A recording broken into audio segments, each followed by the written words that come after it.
Hey guys, tonight we slip past the embroidered curtains of time into a candlelit room, pulsing with oud music and scandal. You're not walking into a dusty archive or some stiff professor's lecture hall. You're barefoot on the cool tiles of a 10th century courtyard in Baghdad, where date palms cast long shadows, and someone's whispering secrets into a velvet pillow. Not just any secrets, these are the kind that got scribes exiled, kings flustered, and theologians debating whether moaning too loudly was a sin or a form of prayer. You smell cardamom, rosewater, and something else. A blend of musk and audacity. This, my friend, is not your average history lesson. This is where sex, scholarship, and spirituality tumble into the same bed. And you probably won't survive this with your modern assumptions intact.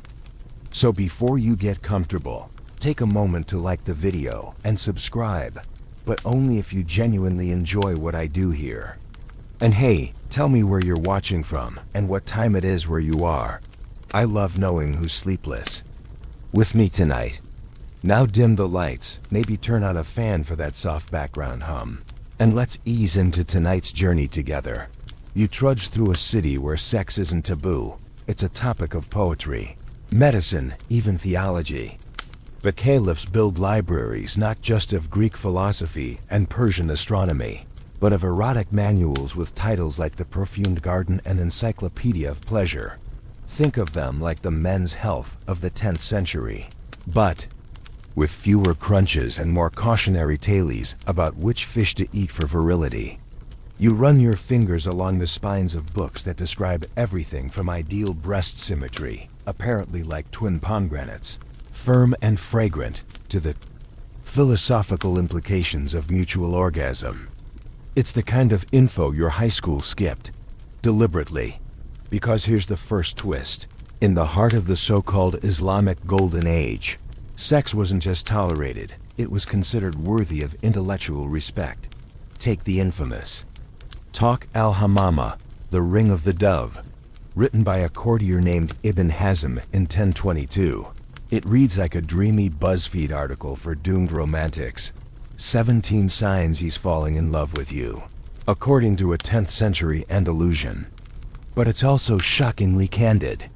He writes of longing so intense it causes literal illness, of kisses compared to moonlight on water, and of that universal human stupidity, thinking someone's smiling at you when they're actually just being polite. It's heartbreak in calligraphy. But don't let the soft language fool you, these texts go hard. One Persian story tells of a man so obsessed with a woman's voice during prayer that he fakes spiritual devotion just to sit behind her in the mosque. Another tale involves a sheik prescribing a bath of crushed pearl and goat's milk to reignite a couple's sexual flame. Does it work? Historians still argue whether that combo cured dysfunction or just created really expensive soup. Meanwhile, you're hearing a lot about the body, not just its pleasures, but its mechanics. Think medieval sex ed, minus the banana. Physicians debated how long was too long for lovemaking, and whether excessive ejaculation drained the soul literally. Some said semen originated in the brain and traveled like divine lightning. Others swore it was made from boiled food particles and heat. Sexy, right? And it wasn't all about men. At least not entirely. Many manuals describe female pleasure in detail, perhaps not from a feminist angle, but with a kind of practical respect, like, hey, this matters too. There's one passage comparing a woman's orgasm to a sunrise slow, then sudden, then radiant. Another describes how lovers should sync their breathing to harmonize energy. You think yoga invented that? Baghdad beat them by centuries. Now imagine this. You're in a bathhouse. Steam fogs the mirrors. The marble floor is slick underfoot, and nearby, a woman reclines on a cushion while dictating poetry that scandalizes half the city and arouses the other half. Her name? Walada bint al-Mustakfi, a princess, a poet, an absolute menace. She embroiders her robes with verses like, I am made for greatness, and I walk proud. She holds salons where men and women debate love, sex, and literature over figs and spiced wine. One of her lovers tries to insult her. In public, she fires back with a verse that shamas him so hard he moves cities. You can still feel the ink burn 1,000 years later. And here's the kicker. For all this sensual exploration, these writers weren't trying to be rebellious, not in the modern sense. They were operating within a worldview that saw pleasure, if tempered, as a divine gift. Sexual satisfaction could be an act of gratitude, a way to honor the body God gave you. But the lines were blurry. One caliph outlawed erotic books during Ramadan, but kept a private stash for research. Another commissioned a sex manual and then banned it after reading it cover to cover. The dance between desire and doctrine was constant and fragile. So as you float through this city of silks and scrolls, you begin to realize the past wasn't prudish, it was just complicated. Beneath the religious restraint lay rivers of curiosity, devotion, and straight-up gossip. You're not just reading old sex tips. You're witnessing the ancient human struggle to balance impulse and identity, to whisper longing without shouting. Shame.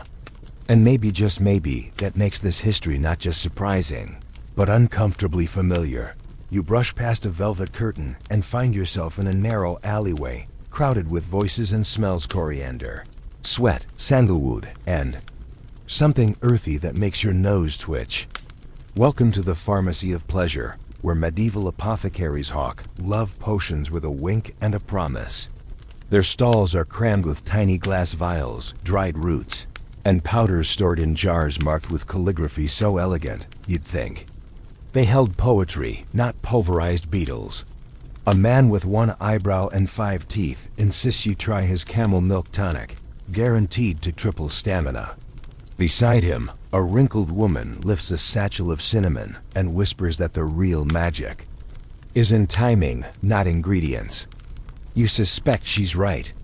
Historians still argue whether these aphrodisiacs were pharmacological wonders or just placebo with flair. But the desire to bottle desire itself runs deep, and Baghdad's intellectuals weren't above a little bedroom chemistry. Medical texts from this era aren't shy. You open a thick leather-bound volume, and out falls a recipe calling for ground deer penis, honey, and a dash of saffron, ideal for nights of athletic indulgence. You flip the page. Walnuts soaked in goat's milk for increasing the heat of affection. Another recommends drinking date wine after reciting romantic poetry, because apparently, rhythm and intoxication are mutually reinforcing. These weren't fringe ideas.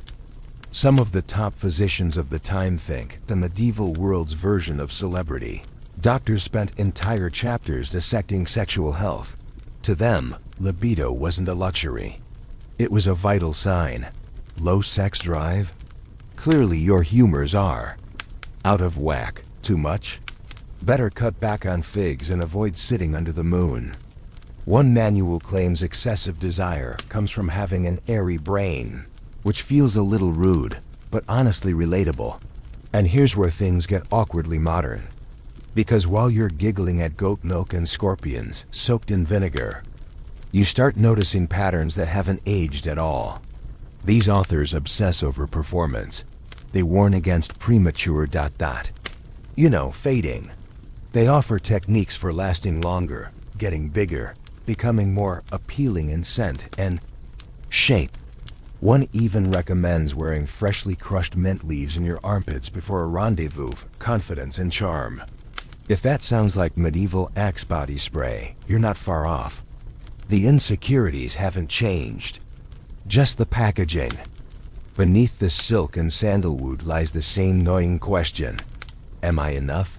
But there's a twist. Because not all of this advice was rooted in panic. Some of it came from curiosity about what makes touch tender, what keeps love from curdling, what happens when pleasure is treated like an art, not a sin. In the Book of Exposition, attributed to a shadowy figure known only as Al-Tifashi, we get detailed, sometimes absurd, sometimes heartfelt stories of couples really trying to make it work. One tale involves a young bride who, mortified by the sounds of her own body during intimacy, seeks out an herbalist who prescribes a solution involving pomegranate peel and whispered blessings. Does it help? Maybe, but the more touching detail is her vulnerability, how a stranger listened without mocking her. Another story features an aging merchant whose wife is bored to tears. He drinks so many tonics he ends up hallucinating birds reciting erotic poetry. Romantic? No. Memorable? Definitely. And right in the middle of this sensual soup, you find a scholar named Avicenna, yes, the legendary doctor who also wrote about everything from metaphysics to meteorology. His canon of medicine lists sexual health alongside digestion and sleep, and his tone is clinical but clear. Good sex equals good life. He categorizes desire as a bodily faculty, one that can be nourished or neglected. He describes erectile dysfunction not as a curse, but as a symptom. Imagine that compassion in the year 1000. Of course, he still recommends bull testicle broth as a cure, but it's the thought that counts. Meanwhile, the street market outside continues to pulse. A boy sings a love song to a girl who sells lemons, and an old man nearby mutters a prayer, though whether it's for virtue or virility is unclear. You pass a bookstand where a merchant is selling illustrated manuscripts. One shows a couple lying under a fig tree, the man gently touching the woman's ankle. Just that, nothing scandalous, but it's tender, detailed, human. And you realize this wasn't a society that ignored the body. It studied it, celebrated it, worried over it. Yes, it had rules, often strict ones. But within those rules was a garden of experimentation, missteps, and hope. You duck into a nearby tea house to escape the heat. The walls are painted with blue tiles, each one stamped with a verse of poetry. A traveling bard recites from memory. Love is a guest who visits the body, but builds its home in the soul. The audience nods, some knowingly, some bitterly. One man downs a glass of licorice tea and mutters, "Unless the guest eats all your food and never leaves." There's laughter, because even in a world that sells potions for passion, no one has quite solved the mystery of love or how to keep it alive past Tuesday. So you sip your tea, letting the bitter herbs settle on your tongue, and think about how this ancient marketplace of desire feels eerily familiar. We're still mixing aphrodisiacs, still chasing confidence in lotions and pills. We still think maybe the right herb, the right advice, the right whispered phrase will fix what's broken. And maybe it will.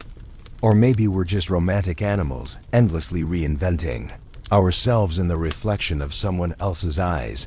You step off the bustling street and into the shadowed quiet of a study chamber lit by flickering oil lamps. The scent of ink and burning sandalwood drifts through the air as a scholar hunched over scrolls murmurs to himself, tracing lines with a calloused fingertip. You've entered the domain of the polymaths. Their idea of pillow talk isn't sultry whispers under silk sheets, but annotated treatises on desire, moon phases, and whether a lover's kiss is more potent before or after prayer. Here, intellect and intimacy aren't opposites, they're bedmates.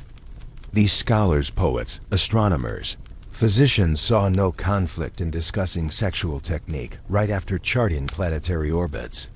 To them, the cosmos and the body were reflections of the same divine order, and understanding one could illuminate the other. You squint at a manuscript where a man named Al-Razi, one of the leading lights of medieval medicine, tries to explain how love enters through the eyes, travels to the heart, and causes a joyful fluttering in the liver. Cute, right? Unless your liver's literally fluttering, in which case, please see someone. But this was their vocabulary for emotion. These weren't men in lab coats, they were poets in lab coats. You notice something else, a heavy emphasis on timing. One astrological manual advises not to make love during a full moon unless you want your child to be excessively moist in temperament, which sounds deeply inconvenient. Another suggests Tuesdays are cursed for romance, but Fridays just after the noon prayer are spiritually and physically optimal. Historians still argue whether this was just an attempt to get people to behave on work nights, but the advice stuck. People believed that the stars didn't just shape your fate, they shaped your libido. Venus rising? Light the incense. Saturn in retrograde? Maybe just cuddle and read poetry instead. And speaking of poetry, it wasn't just for wooing. It was instructional. Poets didn't just write about longing. They described the precise way a hand should rest on a lover's hip, how the pace of kisses should match the rhythm of breath, how to know when to pause and when to press forward. One famous couplet reads, "Touch her not as if unlocking a chest, but as if listening to the opening verse of a song." That's not just romantic. That's practical. These people didn't have Netflix, but they had exquisite metaphors. And apparently, excellent patience. You shuffle through another pile of manuscripts and find something surprising: a letter exchange between two male scholars discussing the mutual arousal of the soul through verbal flattery. At first it reads like casual banter, but then the tone shifts: intimate, vulnerable, cautious. There's no confession, not exactly, but there's emotion, desire, longing, coded and layered like calligraphy within calligraphy. You sit with this for a moment. In a world of public piety and private passion, how much stayed unsaid? And how much was deliberately hidden in footnotes, tucked between the lines of philosophical musings? But then comes a shift in tone, a treatise that opens not with metaphors or prayers, but with questions. Is desire natural or imposed? Is pleasure shameful if it distracts from reason? These aren't just rhetorical puzzles. They're the midnight thoughts of men trying to square what they feel with what they believe. The tension is sharp. You can almost hear the rustling of silk robes as someone paces, muttering, torn between faith and flesh. One philosopher insists that marital intimacy should only be for procreation, and only then, under certain stars. His rival argues that denying pleasure is like denying sunlight, that a well-pleasured spouse is less likely to cheat, gossip, or question divine authority. They're not just debating sex. They're debating how humans should live. You linger on a particularly worn page. It lists signs that one is loved without being told. Among them, a sudden silence when you enter the room, a cup of tea offered without request, a refusal to say goodbye at the door. It's small, almost wistful. And in that moment, you realize these great minds, wrapped in titles and prestige, also suffered from the same anxious hope you do, wanting to know if they're wanted, fearing they're not. That universal ache. Then comes a quirky surprise. A diagram, not unlike those weird Kama Sutra sketches you found in your cousin's drawer. But this one is hand-inked, captioned, and shockingly anatomical. It tries to map pleasure points across the human body, with arrows, symbols, and even little stars denoting regions of delight. And while it's medically inaccurate by today's standards, the effort is sincere. One caption reads, "Here lies the gate to mutual joy." Treat it with care and rhythmic attention. You try not to laugh. You fail. But it's also weirdly touching, like finding out your great-grandparents wrote fan fiction, but with more scientific pretensions. So you sit back, the scent of old paper clinging to your clothes, and let it sink in. These weren't cold intellectuals dissecting desire from a distance. They were curious, conflicted, often courageous thinkers who dared to write down what most people whispered. They believed in documenting not just what the stars did, but how people touched, longed, connected, failed. They left behind not just knowledge, but a kind of emotional archaeology, a layered, fragrant, still-burning record of what it meant to want. You slip off your shoes and step into silence, the kind that hums beneath opulence, the kind that clings to the folds of silk curtains and lingers on the edge of secrets. Ahead of you stretches a tiled corridor, cooled by shaded breezeways and perfumed by crushed jasmine. This is no ordinary palace. This is the harem. But forget what you think you know. There are no bare-chested belly dancers feeding grapes to bored sultans, no cartoonish haremites lounging in sequined cliches. What you walk into is far more political, far more strategic, and far more sensual in a way that has nothing to do with nudity and everything to do with power. Because this is the theater of dynastic survival, and the script is written in the language of seduction, sabotage, and silk-threaded ambition. The women here don't just lie in wait. They maneuver, they mentor, they manipulate, and sometimes they fall in love. Which, oddly enough, is the most dangerous move of all. You pass a fountain carved with delicate vines and approach a chamber echoing with muffled laughter. Inside, girls are being trained not in dance or music, though that happens too, but in storytelling, erotic storytelling. You watch as one recites a tale of a fisherman who seduces a djinn with nothing but his voice and a bowl of dates. Another spins a story about a princess who fakes madness to escape a loveless marriage, only to fall for the palace physician. These stories aren't fluff, they're instruction. They're lessons in timing, tone, gesture. How to pause before a word, how to lower the eyes at just the right syllable, how to weave suspense into every breath. The goal isn't just to entertain, it's to enchant, to embed desire within a narrative arc. And here's the kicker. Many of these women are illiterate, but they know these stories by heart, passed down orally, sharpened over generations like knives hidden in veils. In the center of it all is a figure dressed in deep indigo, her face barely visible beneath a veil embroidered with verses. She's older than the others, poised and clearly in charge. She's what the texts call a karamana, a stewardess, a teacher, a strategist.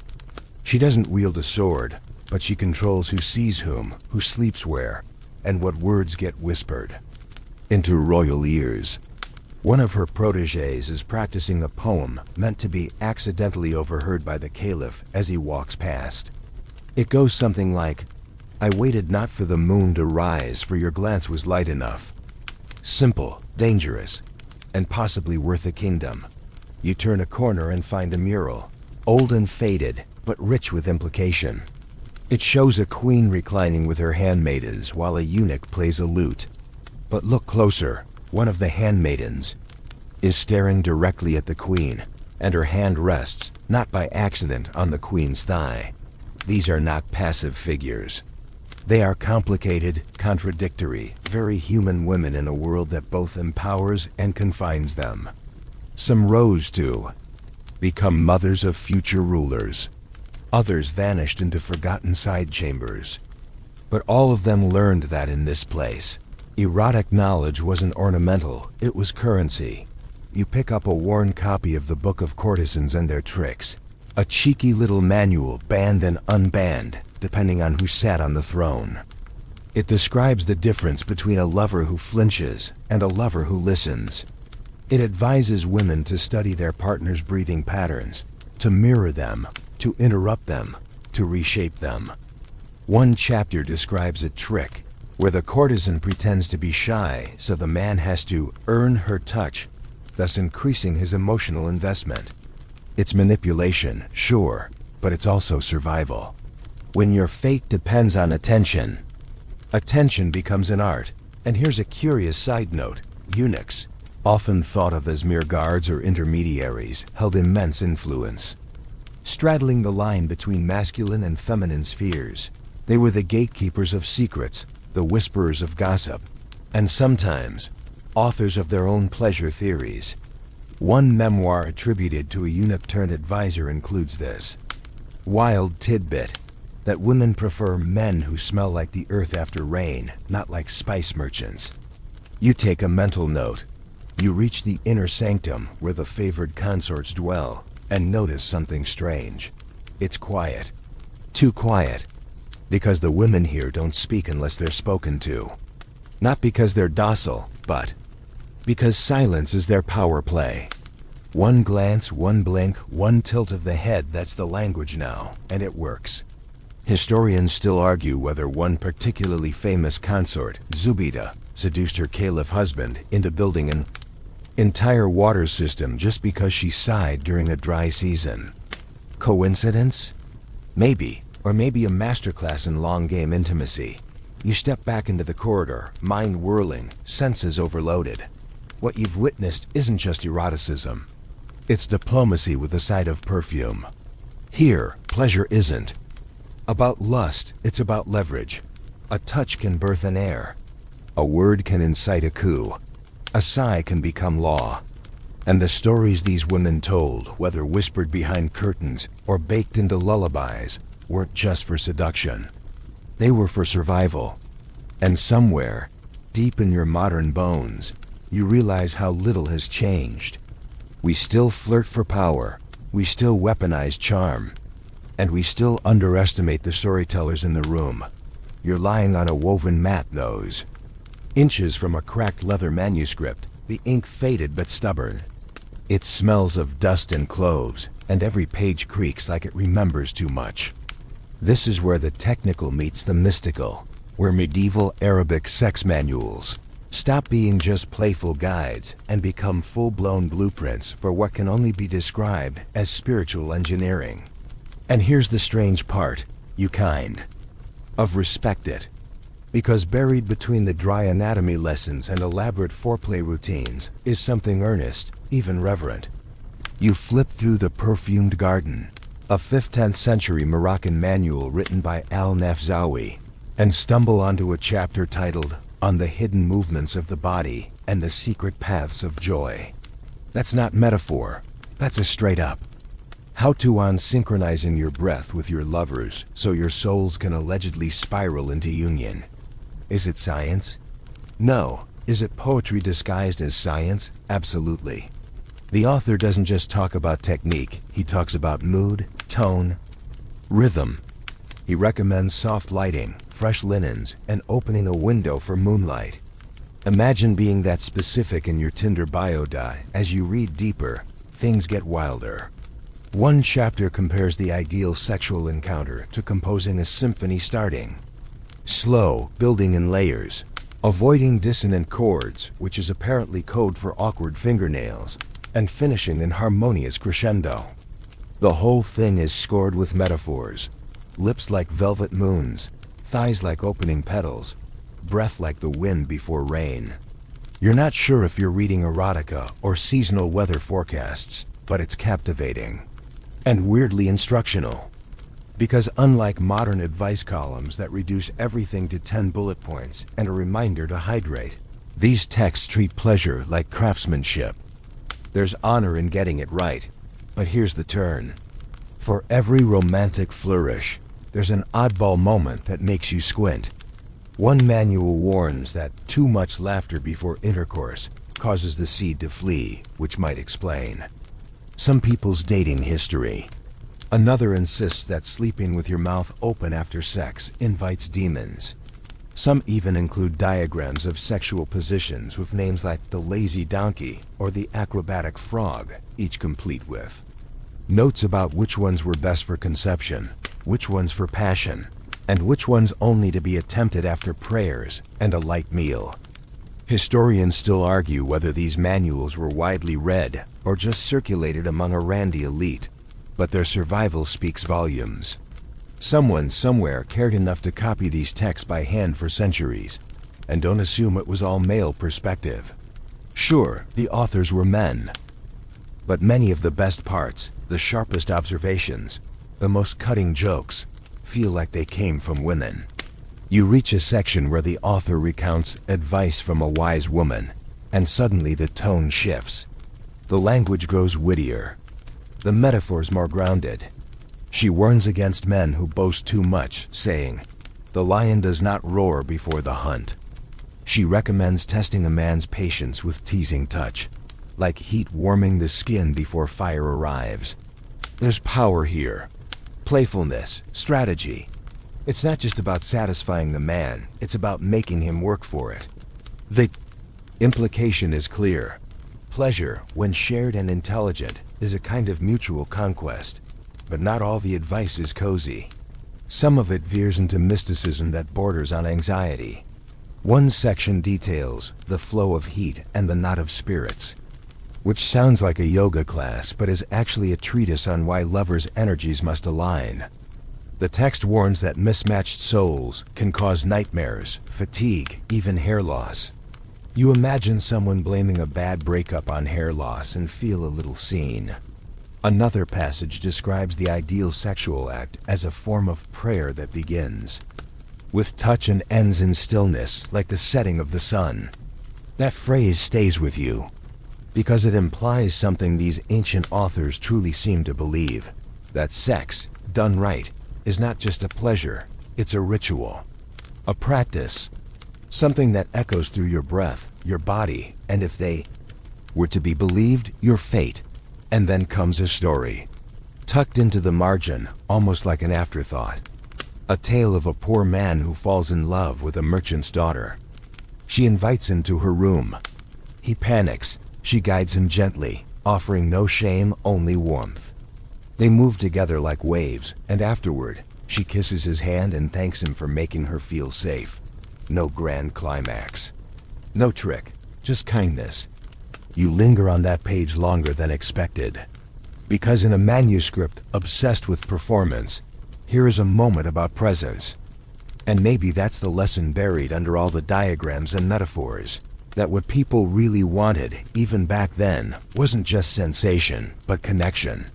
Not just technique, but tenderness. So you roll up the manuscript, eyes blurry, mind spinning. You've seen sex framed as ceremony, as study, as game, as gamble. You've read more about seed retention and optimal moon phases than you ever asked for. And yet, somewhere between the absurd and the sublime, you feel something ancient stir. Not arousal though, fine, maybe a little bit recognition. Because for all the strangeness of these texts, their message isn't so different from the stuff you whisper to yourself when the lights go out and the loneliness creeps in. You want touch to mean something. You want the moment to last. You want to be remembered. You step into a cool, echoing chamber filled with low-burning lamps and scrolls stacked like sleeping cats. And suddenly, it feels like you're trespassing. This is sacred ground not because of relics or gold, but because here, sex and God sit uncomfortably close, eyeing each other across centuries of prayer mats and whispered confessions. You expected separation. Instead, you find debate, negotiation, tension. The kind of tension that hums under skin and syllables. You kneel near a pile of theological treatises written in tight Arabic script, margins crowded with annotations. And it hits you, people weren't avoiding the question of sex. They were obsessed with it. Not just whether it was allowed, but how it should feel when it was holy, and whether pleasure was something divine or something to dodge like a falling star. These weren't crude indulgences, they were moral puzzles. And scholars twisted themselves into verbal yoga poses trying to make it all make sense. You read an argument from Al-Ghazali, one of the most influential Islamic thinkers of the 11th century. He writes that sexual intimacy within marriage isn't just permitted, it's recommended, praiseworthy, even. A safeguard against sin, a gift from God. And there's always a but, too much of it risks distraction from higher spiritual pursuits. Desire is like fire, he says, useful when controlled, devastating when uncontained. You imagine someone nodding solemnly while secretly counting how many times they accidentally got distracted this week. Ghazali even gets specific. He advises moderation, not abstinence, suggesting that frequency should depend on the strength of the body and the temperament of the soul. It's kind of like a Fitbit for your libido, if your Fitbit was written by a theologian in a turban. And then there's the poetry, because of course there is. Poems about longing that ends in prayer. Poems where the beloved is both a mortal body and a metaphor for divine unity. One Sufi mystic writes about a moment during intimacy when time disappears and all that remains is the breath, the inhale, the exhale, the silent communion. He compares it to the pause between verses of the Quran. You pause too suddenly, aware of your own breath. Because this isn't eroticism as rebellion. It's eroticism as revelation. And you wonder how many mystics reached enlightenment, not through isolation in caves, but through the trembling joy of shared vulnerability. But not everyone was feeling generous. Some conservative jurists drew hard lines, very hard lines. 1. 13th century cleric warned that too much pleasure could soften the will, weaken the intellect, and invite the whispers of devils. He recommended cold baths, fasting, and sleep deprivation to quiet the flesh. Sounds like an absolute riot. Another text lists a hierarchy of pleasure, with spiritual ecstasy at the top and physical gratification barely squeaking into the list. You get the sense some of these guys hadn't had a hug in years. Historians still argue whether these views were popular or just loud. But what's clear is that the conversation was anything but settled. Pleasure could be a ladder or a trap, sometimes both. You find a strange passage in a legal commentary that describes a dispute between a newlywed couple. The husband claimed his wife was too eager, that her desire was unseemly. The judge, instead of condemning her, asked whether her eagerness brought joy to the marriage. When she said yes, he ruled in her favor. You blink. That actually happened. A medieval court defending a woman's right to want. It's not a feminist utopia, don't get carried away. But it's not the cliché you've been sold either. Then comes the quirky bit. An entire chapter devoted to whether jinn, the spirit beings of Islamic tradition, could experience lust. The answer, according to one theologian, was yes. And not just lust. Passion, obsession, romantic jealousy. Some even speculated that jinn could fall in love with humans and interfere with their marriages. One remedy involved burning incense and reciting protective verses. Another suggested moving to a different city. Imagine explaining to your landlord that you're relocating due to supernatural infatuation. Still, the implication is striking. Desire was so powerful, so unruly, it spilled beyond the human world into the unseen.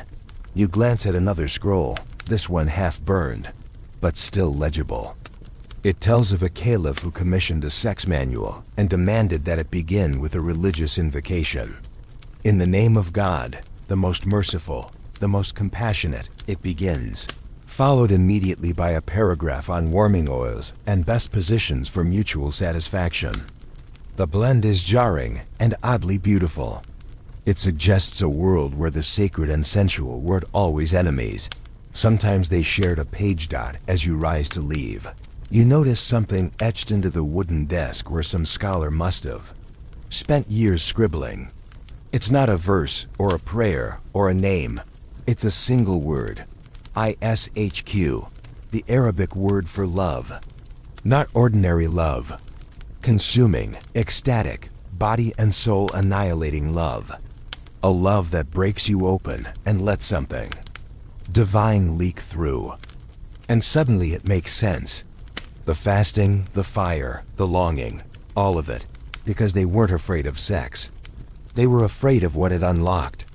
And maybe, in their most secret moments, they were hoping it would lead them not away from God, but directly into His arms. You crack open a door barely wider than a whisper and step into a space you didn't expect to find quiet. Ink-stained and humming with something electric. No courtiers here, no eunuchs, no perfumes or politics. Just parchment, sandals, and the steady scratching of quills. This is the women's room, the hidden archive where voices, rarely permitted to echo in mosques or palaces, found their place on paper. Or more often, in memory. Because much of what you're about to witness was never meant for the eyes of kings or scholars. It was meant for other women.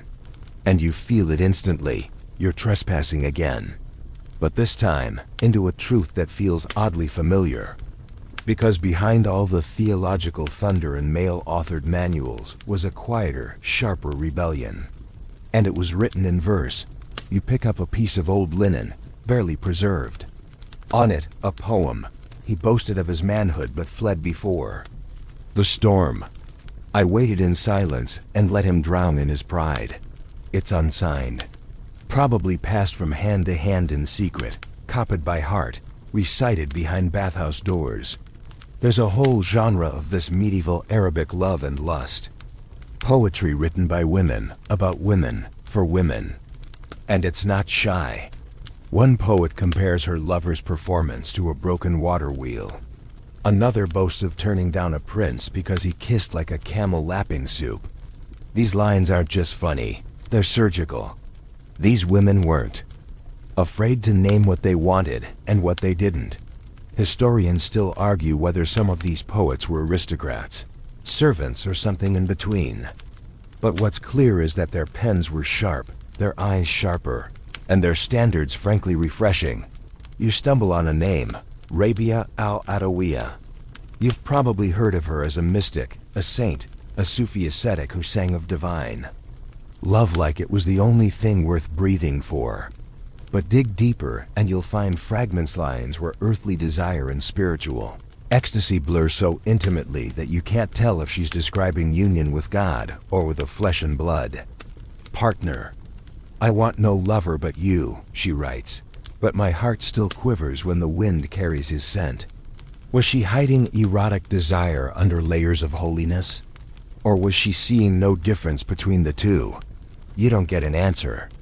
Just that familiar flutter in your chest. The one that tells you, this is important. And then there's Walada again, the scandalous poet princess of Cordoba, who wore her verses stitched into her clothes like a walking revolution. One hymn read, I walk proudly, for I know my worth. The other, I grant my lover's kiss and deny who I please. That's not poetry. That's strategy.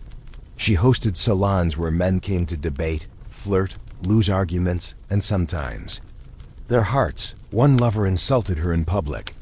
She responded with a poem so cutting that scholars still analyze its grammar. Others just wince. You don't need to understand every verb to know when someone's been eviscerated.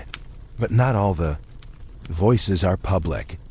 You find a diary fragment, unsigned, preserved in the margin of a more respectable manuscript. It describes a marriage between a scholar and his wife, both literate, both devout, both deeply mismatched. She writes, he speaks of logic. When I offer laughter, he quotes philosophers while I crave breath. I wear silence like armor. It hurts. You can feel the ink tremble. And then, in a second entry, she writes, today, I walked past the river and imagined being seen. Just seen. No more, no less. That's it. No rebellion, no seduction, just a wish. And it stays with you. Because even in a world that trained women to be desirable, few taught them how to feel desired. And then comes a surprise. A legal case, copied and preserved by a female scribe. A woman sues her husband, not for neglect, not for violence, but for bad sex. Yes, you heard that right. She argues that he fails to satisfy her, and she demands either improvement or release. The judge doesn't laugh. He asks witnesses.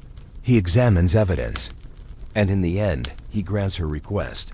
You reread it twice, 3 times. You imagine how many women never dared say what she did. And how many still can't. The document ends with a line scribbled in the margin, likely by the scribe herself. She was brave. That's it.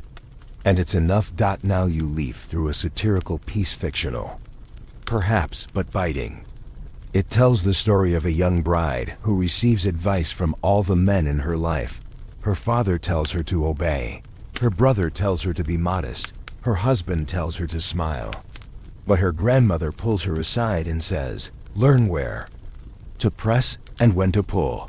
That's the real secret to peace. You laugh, but you also nod. Because tucked in that sentence is centuries of wisdom, not about manipulation, but about knowing your own rhythm, your own needs, your own timing. And that's what this section has been all along, timing. Women in this era couldn't always choose their partners, but they could choose their stories, their silences, their metaphors.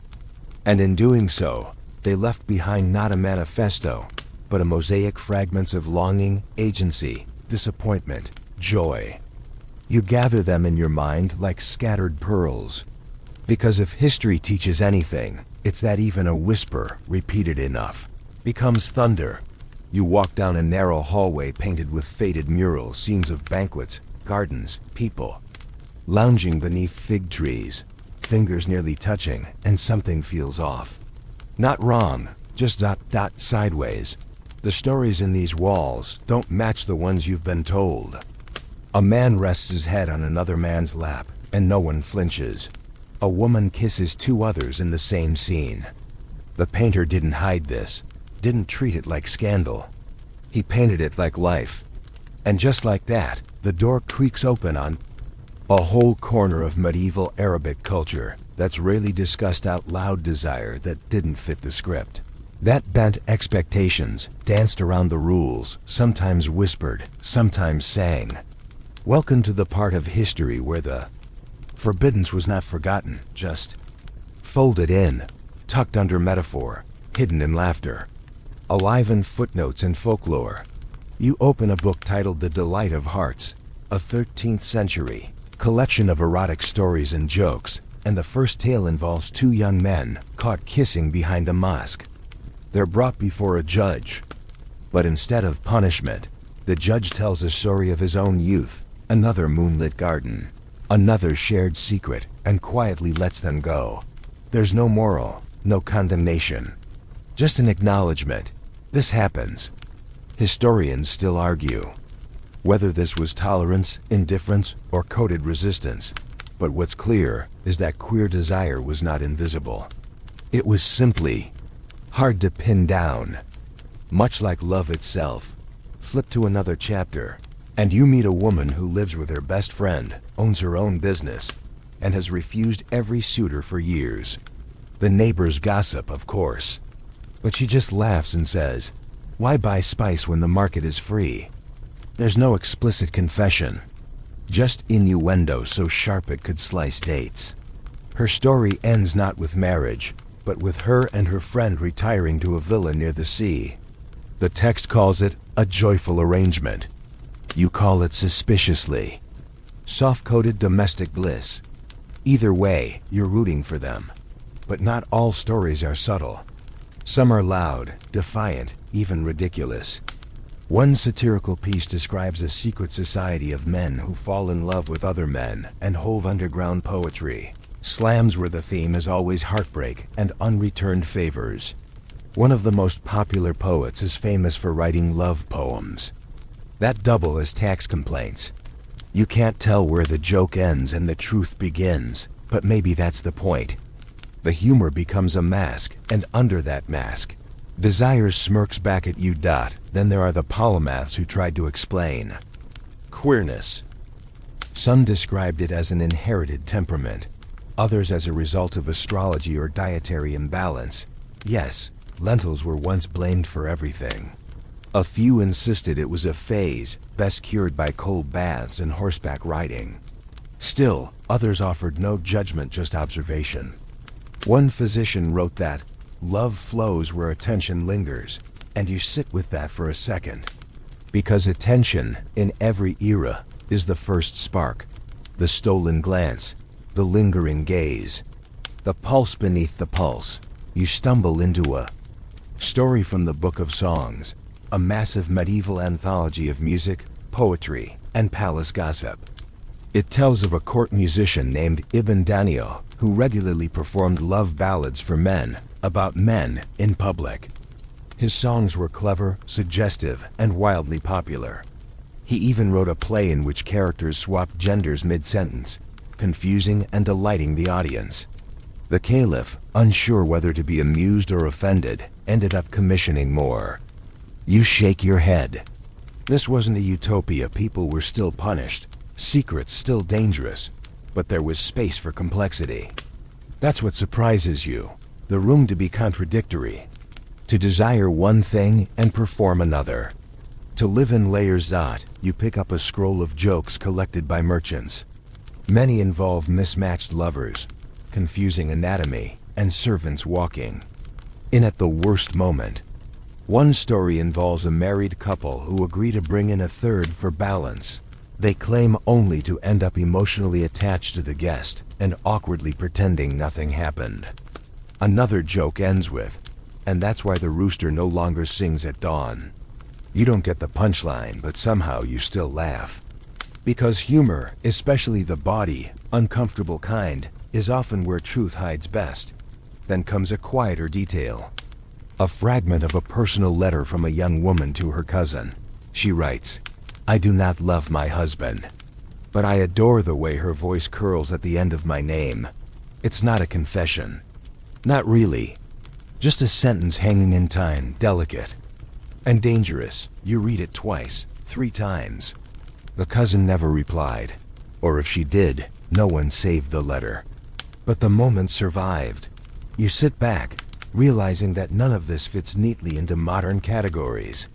The medieval Arabic world didn't have pride flags or orientation labels, but it had yearning. It had arrangements, secrets, laughter, loss. It had people building lives around desire that didn't ask for permission. And whether it ended in exile, laughter, poetry, or silence, it was real. It mattered. And it still pulses under the dust of pages too long left unopened. You press your palm against the spine of a book, and for a moment, it feels warm, like someone else just held it, thumbed through its margins, laughed quietly at a line that no longer makes sense without context. This isn't just a text. It's a survivor. A fragment from a time when knowledge was fragile, precious, and constantly in danger of disappearing. The manuscript you're holding, perhaps the Perfumed Garden, or the Book of Exposition, or some anonymous scroll full of gossip disguised as medical advice, didn't arrive at your fingertips by accident. It was copied, hidden, smuggled, translated, misunderstood, censored, rediscovered, and sometimes even burned. But it didn't vanish. Not completely. And tonight, you're following its strange, sensual afterlife, tracing how medieval Arabic sex wisdom got scrubbed, sanitized, and centuries later, softly revived on someone's Instagram feed. The first wave of erasure came wrapped in translation. When European Orientalists in the 17th and 18th centuries got their hands on Arabic erotica, they often didn't know what to do with it.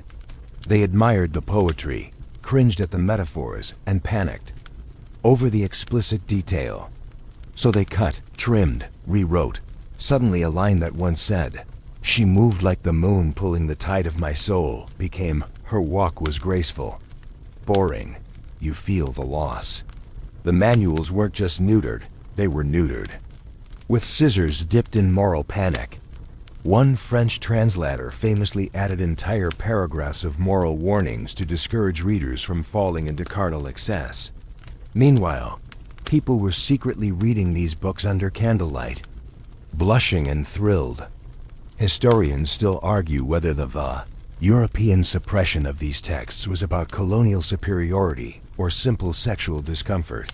But either way, it worked. By the time Victorian England got hold of them, Arabic sex wisdom had been reduced to exotic footnotes. Then came the modern nation-states. As Arab countries began defining themselves against colonial influence, they often rejected their own sensual heritage, seeing it as decadent, un-Islamic, or embarrassing.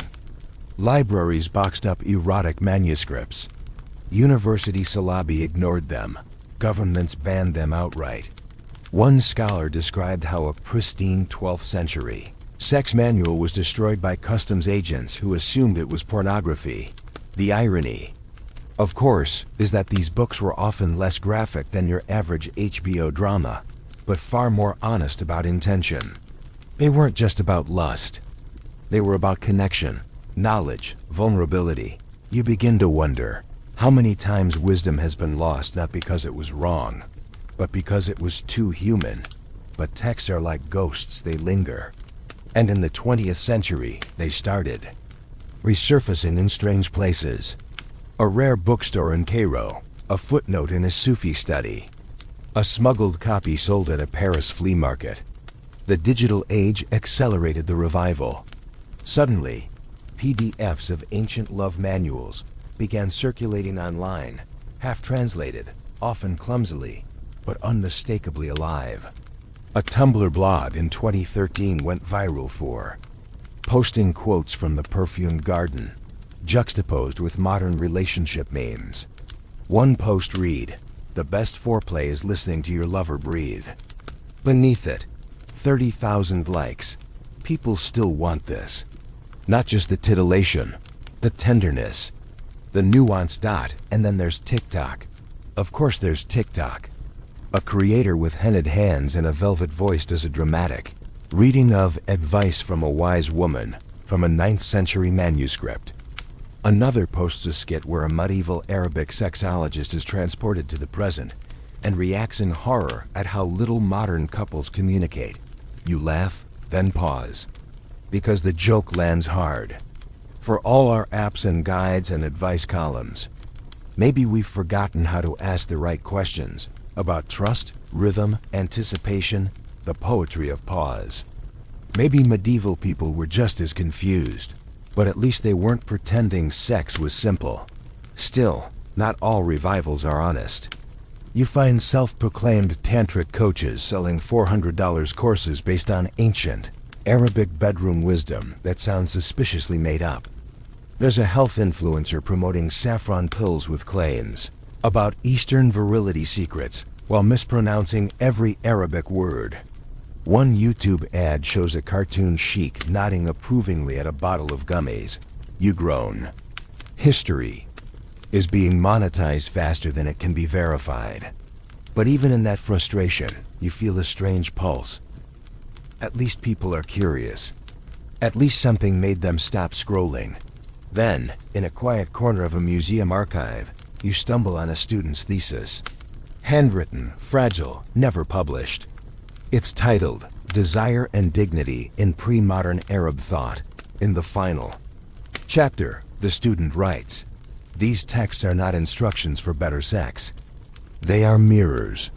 They reflect what we feared, hoped, and imagined love could be. To read them is to see ourselves across time, culture, shame." You sit with that for a while. Because it's true. Every scroll, every poem, every awkward metaphor about figs and goats was someone's attempt to understand something still terrifyingly elusive. And so you close the book, not because it's finished, but because it never really ends. It just changes shape, from manuscript to meme, from whispered advice in a courtyard to a tweet with questionable grammar. But the heartbeat beneath it, the yearning for joy, for understanding, for being seen, remains unchanged. The ancient words ripple forward, sometimes lost, sometimes found, but always waiting to be read again.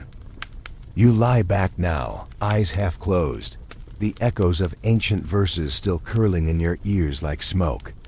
This isn't just a bedtime story anymore, it's a maze of centuries, of voices that refuse to go silent, of scrolls that outlive their authors, and of truths that survive despite everything trying to bury them. And as you let your breath slow, you start to see it, the long, strange afterglow of all that ancient desire, how it still flickers in our music, in our language, in our most private fears and fantasies. You thought this story ended in dusty manuscripts and half-torn scrolls. But no, it's right here, in the way we date, in how we flirt, in what we hide and what we hope someone will finally understand. Take pop culture. That scene in your favorite TV drama where two characters argue, then touch hands in silence, eyes locked. You've seen it 100 times. But now you recognize it for what it is, a remnant of old stories that once advised lovers to speak with glances, to build tension with absence, to let fingers say what mouths can't. It's the same choreography, just modern costumes. Or think of that viral tweet, the one where someone jokes, "He texts like he's in a 12th century poem." He might be. You've read those verses now. You know how they sound. How they ache dot and wellness culture. Oh, it's dripping in echoes, breathwork, intentional touch, eye-gazing. All marketed like revolutionary hacks for intimacy. But medieval Arabic lovers were doing it before it was rebranded as Tantra Light. You could almost hear Al-Nafzawi smirking across time as someone explains the importance of syncing breath with emotional intention. He wrote that chapter centuries ago with better metaphors and fewer hashtags. Even self-help books can't escape it. Communicate with your partner. Don't rush. Understand your body. All timeless advice. But now suddenly you realize how old that wisdom really is. It's not new. It's not even rediscovered. It's remembered. And yet, we treat it like breakthrough science every time we repackage it for a new generation. Maybe that's the joke. Or maybe that's the comfort, that we're not as lost as we think. We're just cycling through old maps, each generation pretending it drew the first one. But not all the echoes are soft. Some are sharp in the silences. The way certain conversations still freeze a room. The way sex education skips the part about joy. The way desire, especially when expressed by women, or queer people, or anyone outside the tidy lines, is still treated like a malfunction instead of a message. We inherited more than stories. We inherited shame, censorship, discomfort masquerading as decorum. We built walls around our longing and called it maturity. But the ancients knew better. They didn't always get it right. They could be sexist, superstitious, smug. But they understood that intimacy done well isn't a distraction from wisdom. It is wisdom. And sometimes resistance, you think. Back to the women in the harem, weaponizing stories. The eunuch philosophers, bridging realms. The poets with their ink-stained fingers, slipping jokes and heartbreak into verses that still sting. They weren't just talking about sex. They were talking about power, presence, and sometimes survival. And maybe that's why their advice still feels relevant, even if we don't always realize where it came from. When someone today says, "I want to be touched like I matter," that's not a cry for novelty. It's a 900-year-old prayer, whispered again. And maybe that's what draws us back to these old texts, despite their strange metaphors and outdated biology. It's not just curiosity, it's recognition. These weren't freaks or deviants or outliers. They were humans, hungry, hopeful, frustrated, tender, and very, very funny when they wanted to be. They knew that desire is rarely tidy, that sometimes it contradicts belief, that sometimes it embarrasses us, and that, occasionally, it saves us. They weren't pretending to have all the answers, but they were brave enough to write the questions down. So now, here you are, centuries later, lying in the soft dark, listening to their words filter through layers of translation, censorship, and time. Maybe you started this journey out of curiosity, or boredom, or just to help you fall asleep. But something lingered, didn't it? A phrase, a joke, a line about figs or moonlight, or a woman who sighed and reshaped an empire. And you realize these aren't just stories from the past. They're blueprints for being alive, for loving better, for wanting without apology. The light from your screen dims a little. Your breath slows. And before you drift off, you picture that scholar's desk, the one with the word ishq carved into its wood. A word that once meant reckless love, holy madness, the kind of desire that changes things. Maybe that's what you've been chasing all along. Not just history, but the thread of human ache that runs through it. Soft, stubborn, UNKILLABLE. That's so now, let everything settle. Let the voices fade like old ink in candlelight. The pages close. Not with a slam, but a whisper. The breath of scholars, lovers, poets quiet now, but never gone. Their questions still yours. Their longing familiar. Let your body feel heavy, not with burden, but with knowing that you are part of something old, something persistent, something beautiful in its confusion. The stars they watched are still above you. The moonlight they wrote under still spills across your window. And maybe, somewhere in your own life, the same kinds of stories are unfolding, awkward, hopeful, messy, brave. So exhale slowly. Let the stillness in.